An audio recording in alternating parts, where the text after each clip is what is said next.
নমস্কাৰ, মই শিৱজিৎ খনিকৰ। আপোনালোক সকলোকে লাৰ্ণ উইথ এছপিকে ইউটিউব চেনেললৈ স্বাগতম জনাইছোঁ।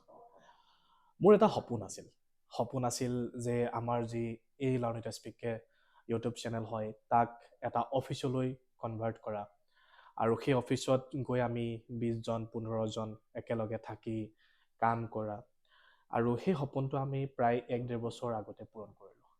আৰু যেতিয়াৰ পৰা আমি সেই সপোনটো পূৰণ কৰিলোঁ তেতিয়াৰ পৰা আমি সকলোৱে টিমে একেলগে কথা পাতি আছোঁ যে আমি কিয় অফলাইন খুলিব পৰা নাই। অফলাইন বুলি ক'লেও ভাগ থাকে। জাষ্ট আপুনি বেঞ্চ ডেস্ক ল'ল আৰু আপুনি এটা ক্লাছৰুম ল'লে আৰু আপুনি অফলাইন ষ্টাৰ্ট কৰি দিলে। তো তেনেকুৱা ধৰণৰ এটা অফলাইন ক্লাছৰুমৰ কথা আমি কোৱা নাই। অফলাইন বাট আজিৰ যুগত ইয়াক কোৱা হয় হাইব্ৰিড ক্লাছৰুম। হাইব্ৰিড ক্লাছৰুম বুলি কোৱাৰ লগে লগে তাত কি হয় আচলতে, যিটো ক্লাছ অনলাইন হয়, যিটো ক্লাছ অফলাইন হয়, দুটা একেলগে হয়।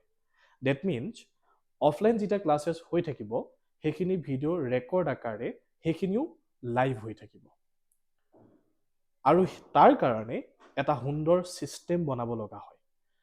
আৰু এটা কথা মই ক্লাছৰুমবোৰত সদায় দেখি আহিছোঁ, আমাৰ কি হয়, যিসকল বেক বেঞ্চাৰ্ছ হয়, চ' তেওঁলোকে কথাবোৰ ভাল ধৰণে শুনা নাপায়। যদিহে আমি বাকী ক্লাছৰুমবিলাকত চাওঁ, তো ক্লাছৰুমটো হোৱাৰ লগে লগে কেৱল ক্লাছৰুমটো হ'লেই নহ'ব। টিচাৰে কি কথা কৈছে আমাৰ পিছত থকা ছাত্ৰ ছাত্ৰীসকলে যদি নুশুনে তেন্তে তেওঁলোকে কেনেকৈ শিকিব। মোৰ মাইণ্ডত সেই কুৱেশ্যনটো বাৰে প্ৰতি আহি আছিল। আৰু আজিকালি জানে চলিউশ্যন আছে, স্পীকাৰ লগাব পাৰি। বাট স্পীকাৰ লগালেই কেৱল কাম নিদিয়ে। সেই স্পীকাৰটোৱে জাষ্ট আপুনি লগাই দিলে এটা ডাঙৰ মাত আহি গ'ল, কিবা কিবি আহি গ'ল, এনেকুৱা ধৰণৰ হ'লেও নহ'ব। পাৰফেক্টলি ফিট হ'ব লাগিব আৰু এটা পাৰফেক্ট ক্লাছৰুম হ'ব লাগে, হয়নে? বাকী আমি শিক্ষকৰ কথা যদি ক'বলৈ যাওঁ, মই জানে আপোনালোকক পঢ়াই আহিছোঁ আৰু অনলাইন পঢ়োৱাৰ লগতে মোৰ অফলাইন পঢ়োৱাৰো অভিজ্ঞতা যথেষ্টখিনি আছে। মই অফলাইনত আজিলৈকে যদি চাবলৈ যায় আপোনালোকে, অৰ্থাৎ অনলাইন অহাৰ আগতেও পঢ়াই আছিলোঁ, তাৰপিছতো পঢ়াই আছোঁ আৰু বৰ্তমানেও মই অফলাইনত পঢ়াই আছোঁ। কিন্তু কম্পিটিটিভ এক্সামৰ কাৰণে অফলাইন মই বহুত দিন ক্লাছেছ কৰা নাই।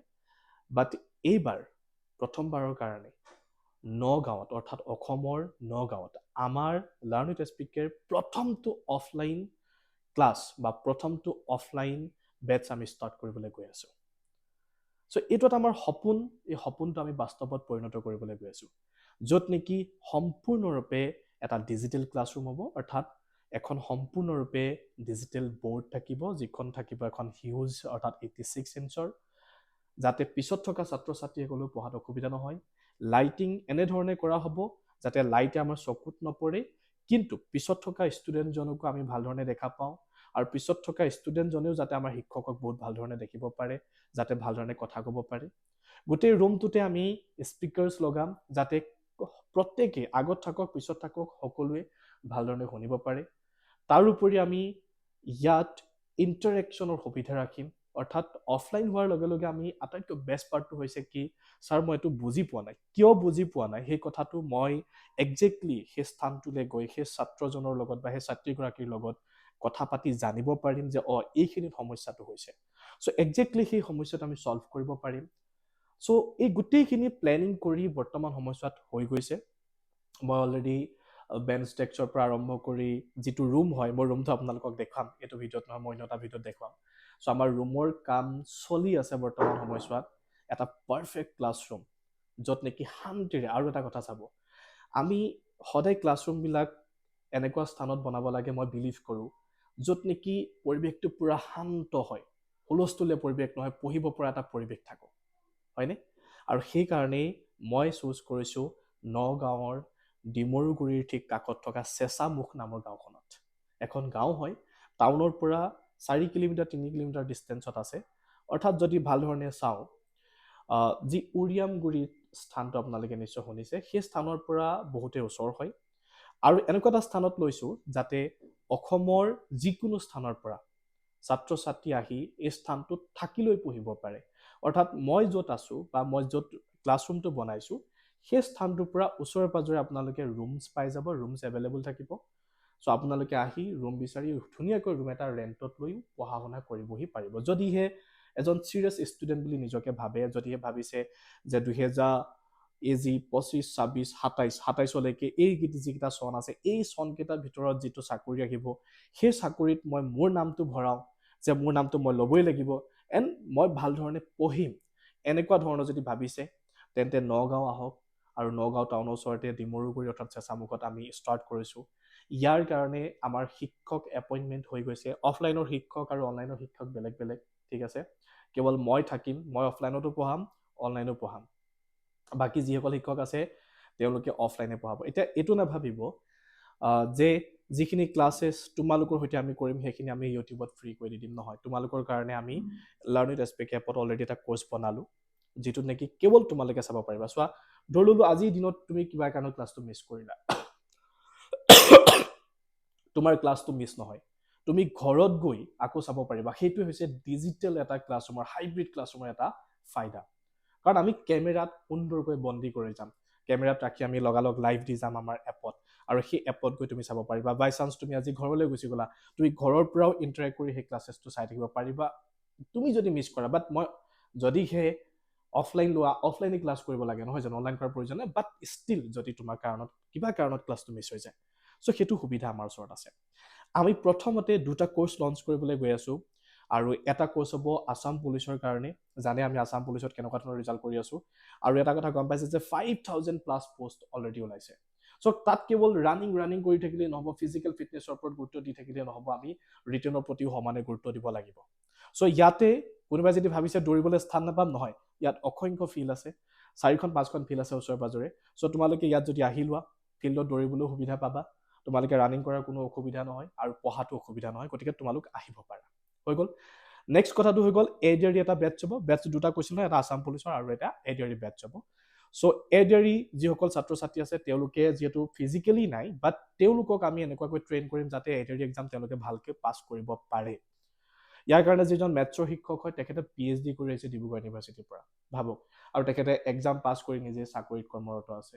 যি ইংৰাজীৰ কাৰণে পঢ়াব তেখেতে অলৰেডি চাকৰিত কৰ্মৰত হৈ আছে, মই নিজে চাকৰিত কৰ্মৰত হয়। তাৰোপৰি যিজন আপোনালোকক জিকে পঢ়াবলৈ আহিব তেখেতে বহুত অভিজ্ঞতা লৈ তোমালোকক পঢ়াবলৈ আহিব। গতিকে সম্পূৰ্ণ ফুল কোৰ্চ। মই প্ৰথমতে ভাবিছিলোঁ কি কেৱল ৰিজনিঙে পঢ়াম, নহয়, পিছত ভাবিলোঁ নাই, সম্পূৰ্ণ কোৰ্চে দি দিওঁ, কাৰণ তোমালোকক কিয় এটা ক্লাছৰ কাৰণে এনে আনো, হয় নে নহয়। তো গতিকে তোমালোকে এতিয়াই আৰম্ভ কৰি দিয়া, মেণ্টেলি প্ৰিপেয়াৰ হোৱা যে অফলাইন ক্লাছেছ কৰিম। হ'ব, ঠিক আছে বাৰু। যি নহওক, মই এইটো ধেমালি কৰিছোঁ। অফলাইন ক্লাছ ষ্টাৰ্ট হ'বলৈ গৈ আছে ফেব্ৰুৱাৰী 16 তাৰিখৰ পৰা। মনত ৰাখি থোৱা ডেটটো, ফেব্ৰুৱাৰী 16 তাৰিখৰ পৰা। চ' তাৰ কাৰণে এডমিশ্যন এতিয়া অপেন হৈ গৈছে। আৰু এডমিশ্যন কেনেকৈ কৰিবা, যদি অফলাইন তুমি পঢ়িব বিচাৰা, এডমিশ্যন কৰিবা কেনেকৈ? এডমিশ্যন কৰা দুটা পদ্ধতি আছে। এটা পদ্ধতি হ'ল তোমালোকে আমাৰ লাৰ্ণ উইথ এছপিকে এপত গৈ ডাইৰেক্টলি এডমিশ্যন ল'ব পাৰা, ঠিক আছে। আৰু 2 নম্বৰতে তুমি আমাৰ যিটো ফোন নাম্বাৰ আছে, দুটা ফোন নাম্বাৰ দিছোঁ, শুনি ল'বা ভাল ধৰণে। 8638187142 ডেছক্ৰিপশ্যনত দিয়া থাকিব। এই নাম্বাৰটোত কল কৰিও তোমালোকে এডমিশ্যন ল'ব পাৰিবা, নাইবা 8822102061 এই নাম্বাৰটোতো তোমালোকে মেছেজ কৰি বা কল কৰি এডমিশ্যন ল'ব পাৰিবা। মনত ৰাখি থবা, এডমিশ্যন ফিজ হিচাপে আমি ইনিচিয়েল পজিশ্যনত, অৰ্থাৎ ফেব্ৰুৱাৰী 16 তাৰিখৰ আগত জাষ্ট তোমালোকৰ ছিট বুকিং হিচাপে 500 টকাকৈ নিৰ্ধাৰিত কৰিছোঁ। চ' তুমি 500 টকা দিবা, 500 টকা দি তুমি ছিটটো বুক কৰিবা, আৰু বাকী যিখিনি ফিজ হয় সেই ফিজখিনি তোমালোকে ইয়াত আহি দিবহি লাগিব। ক'ত আহি দিবহি লাগিব? আমাৰ লাৰ্ণ উইথ এছপিকে য'ত অফলাইন ক্লাছেছ হ'ব তাত তোমালোকে বাকীখিনি পে' কৰিবহি লাগিব যেতিয়া তুমি জইন কৰিবা ক্লাছত। কিয় ছিটটো বুক কৰাৰ কথা ক'লোঁ তোমালোকক, এইটো ভাল ধৰণে শুনিবা। ছিট কেপাচিটি আমাৰ ওচৰত আছে 60টা। ছিট কেপাচিটি কেইটা আছে? 60টা। তো কেৱল আমি 60জন ষ্টুডেণ্টকহে পঢ়াব পাৰিম। আৰু অলৰেডি 15-20 জনে ছিট বুক কৰিলে। নগাঁও যি ওচৰে পাজৰে আছিলে, যি গম পালে, আৰু মই এদিন ক্লাছতো কৈছিলোঁ, কোৱাৰ লগে লগে 15-20 জন, মই একজেক্টলি নাজানো, বাট তেওঁলোকে ছিট অলৰেডি বুক কৰিলে। তো গতিকে এতিয়া আমাৰ হাতত আৰু 40-50টা ওচৰে পাজৰেহে ছিট এভেইলেবল আছে। আৰু সেইকাৰণে তোমালোকে এতিয়াই ছিটটো বুক কৰিব লাগিব। তো গতিকে এই দুটা ফোন নাম্বাৰ দিলোঁ, সেই দুটা ফোন নাম্বাৰত তুমি গৈ এতিয়াই ছিটটো বুক কৰা তোমাৰ। আৰু ফেব্ৰুৱাৰী 16 তাৰিখৰ পৰা ক্লাছেছ হ'ব। ফিজটো কিমান হ'ব সেইটো মই কৈ দিছোঁ। অফলাইন বুলি কোৱাৰ লগে লগে এইটো বহুত কষ্টলি হৈ যায়। বেলেগ কোচিং চেণ্টাৰ্ছবিলাকেতো তোমালোকৰ 40-50 হাজাৰ, 20 হাজাৰ, 30 হাজাৰ এনেকুৱা ধৰণেও আমি লোৱা দেখিবলৈ পাইছোঁ। বাট আমি যিহেতু সদায় লোৱেষ্ট প্ৰাইচত বিশ্বাস কৰোঁ, গতিকে আমি তেনেকৈ ধৰণে কেতিয়াও কৰি যোৱাটো বিচৰা নাই, বা আমাক পইচা ইনকাম কৰাটো মেইন মটিভ নহয়, কাৰণ অনলাইনৰ পৰা আমাৰ এটা ভাল ইনকাম হৈ গৈছে। তো গতিকে অফলাইনৰ পৰা আমি 60জন ষ্টুডেণ্টৰ পৰা পইচা ইনকাম কৰি ধনী হ'ম বা এনেকুৱা ধৰণৰ আমাৰ কোনো ধৰণৰ ভাৱনা থিংকিং নাই। তাৰ কাৰণে আমি যিটো ফিজ সেইটো ৰাখিছিলোঁ 12,000 টকা 6 মাহৰ কাৰণে।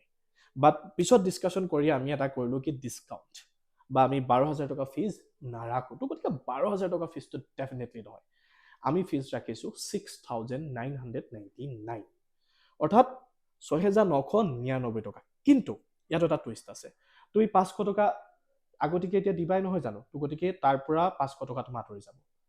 500 টকা আঁতৰি যোৱাৰ লগে লগে তোমালোকৰ কিমান হ'ব, 6,499 ৰুপিজ থাকিলে, হয়নে? আৰু সেই 6,499 ৰুপিজ তোমালোকে আমাৰ অফলাইন কোচিং চেণ্টাৰত আহি দিবহি লাগে। একেবাৰতে দিব লাগিবনে? তোমাৰ কথা, তুমি যদি ভাবিছা তোমাৰ ওচৰত যদি পইচা আছে তুমি একেবাৰতে দিব পাৰা, আদাৰৱাইজ তুমি দুটা কিস্তি কৰিও দিব পাৰিবা। আৰু ইন কেছ বহুত যদি অসুবিধা হৈছে তেন্তে আমাৰ ওচৰত কথা পাতিবা, আমি কিবা এটা নহয় কিবা এটা চলিউশ্যন দিম যাতে তুমি পইচাটো দিবলৈ কিবা এটা আমি ব্যৱস্থা কৰিব পাৰোঁ। গতিকে পইচাটো হেঙাৰ হৈ পৰিল জানো? নাই পৰা? ছমাহতো তুমি কিবাটো প্ৰকাৰে দিব পাৰিবাই নহয় জানো? য়েছ অৰ নো? য়েছ অৰ নো? ডেফিনেটলি পাৰিবা। বাট বাকী যিখিনি কথা আছে আমি সেইখিনি ইয়াতে পাতিম, কেনেকৈ ধৰণে আমি আগবাঢ়ি গ'লে ভাল হ'ব, কি হ'ব কি নহ'ব আমি এইখিনি ডিছকাশ্যন কৰিম, হ'ব? চ' আমাৰ উদ্দেশ্যটো হ'ল কি যে ADRE এক্সামতেই হওক বা আছাম পুলিচ এক্সামতেই হওক, যিসকল ছাত্ৰ ছাত্ৰীক আমি ইয়ালৈ আনিম তেওঁলোকক সকলোকে প্ৰত্যেকজনকে যাতে এবাৰ চাকৰিটো পোৱাত সহায় কৰিব পাৰোঁ। আৰু মই মোৰ ফালৰ পৰা এবাৰ 100% দিম। এইবাৰ বুলিয়ে নহয়, মই প্ৰত্যেকবাৰ 100% দি আহিছোঁ, বাট এইবাৰ এইটো কাৰণে কৈছোঁ কাৰণ এইটো মোৰ প্ৰথমটো বেটছ হ'ব, আৰু যিটো বেটছৰ পৰা মই বিচাৰোঁ যে আমাৰ অসমত এটা ৰিভলিউশ্যন আহক অফলাইন ক্লাছৰ। অফলাইন ক্লাছৰ ছেটআপত এটা ৰিভলিউশ্যন আহক, যাতে ভাল কেমেৰা, ভাল ডিজিটেল বৰ্ড, ভালকৈ মানে যিটো ক্লাছৰুম ছেটআপ এটচেট্ৰা বহুত সুন্দৰভাৱে হয়, আৰু ছাত্ৰ ছাত্ৰীয়ে যাতে পঢ়ি ভাল পায়। আৰু চিন্তা নকৰিব, গৰমৰ দিনত AC-ৰো ব্যৱস্থা কৰি দিম যাতে তোমালোকে পঢ়িবৰ কাৰণে গৰমৰ ফেনৰ, চ' আটাইতকৈ ইণ্টাৰেষ্টিং কথা নহয় জানো, ফেন লগাই থৈ দিব 4-5খন, ফেনৰ মাত শুনিবা নে টিচাৰৰ মাত শুনিবা? মই বহুত নিজে অশান্তি পাওঁ, ফেনত কেনেকৈ কথা কৰি ক্লাছ কৰিব পাৰি, নোৱাৰি ন? তো গতিকে আমি AC-ৰো ব্যৱস্থা কৰিম। তো গতিকে ইয়াৰ পৰাতো চাওক মোৰ ইনকামটো একো নহয়, বাট মই কি কৰিবলৈ গৈ আছোঁ, এজন ভাল হিউমেন বিং বনাবলৈ গৈ আছোঁ আপোনাক অসম আৰক্ষীয়ে হওক, ADRE এক্সামেই হওক, তাত পাছ কৰাত সহায় কৰিবলৈ গৈ আছোঁ। আৰু আমি একেলগে শিকিম। মই সকলোবোৰ নাজানো, মই যি জানো তোমালোকক জনাম, তোমালোকৰ মাজৰে যি জানা তোমালোকে আমাক জনাবা। অৰ্থাৎ আমি যদি 60জন থাকোঁ একেলগে, 60জনৰ আমি নজনা কথা এটা সেই 60জনৰ ভিতৰত কোনোবা এজনে জানিব, তেখেতে ক'ব, আমি সেই কথাটোৰ ওপৰত ডিছকাশ্যন কৰি আমি সকলো শিকিম। তো আমি ডিছকাশ্যন কৰিম, আমি জানিম, ইজনে সিজনৰ পৰা শিকিম, আৰু তাৰ পিছত আমি এনেকৈয়ে গৈ চাকৰিটো লাভ কৰিম। ডান? তেতিয়াহ'লে সময় অপেক্ষা কৰি লাভ নাই, এতিয়া ছিট বুক কৰক। ছিট বুক কৰিবৰ কাৰণে কল কৰক, ডেছক্ৰিপশ্যনত ফোন নম্বৰ দিয়া হৈছে, বা মই আকৌ এবাৰ কৈ দিছোঁ 8638187142 বা 8822102061। ডেফিনেটলি এবাৰ আমি অফলাইনতো ভাল ৰিজাল্ট কৰিবলৈ গৈ আছোঁ। অনলাইনতো সকলোৱে গম পায়, আছাম পুলিচৰ ছাত্ৰ ছাত্ৰী চবকে সুধিলে গম পায় যে ৰিজাল্ট কেনেকুৱা হৈ আছে। ADRE সুধি চাওক, গম পায় নিজৰ ৰিজাল্ট কেনেকুৱা হৈ আছে। তো গতিকে অফলাইনো এবাৰ আমি বেষ্ট অফ দ্য বেষ্ট কৰিবলৈ গৈ আছোঁ। Thank U.